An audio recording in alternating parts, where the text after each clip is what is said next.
Hey there!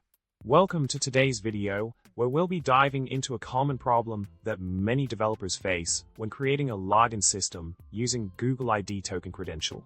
The problem arises when the ID sometimes returns an integer value instead of the expected email address, and the display name may also return a null value. Quite a frustrating issue indeed. Now, let's talk about the solution to this pesky problem. Google has acknowledged the issue and is working on correcting it soon. It turns out that the getId method in Google ID token credential should indeed be returning the email address associated with the user's Google account. So, rest assured that a fix is on the way. In summary, we explored a frustrating problem where the Google ID token credential was returning unexpected integer values instead of email addresses. However, the good news is that Google is aware of the issue and is actively working to resolve it. Stay tuned for an update on this fix.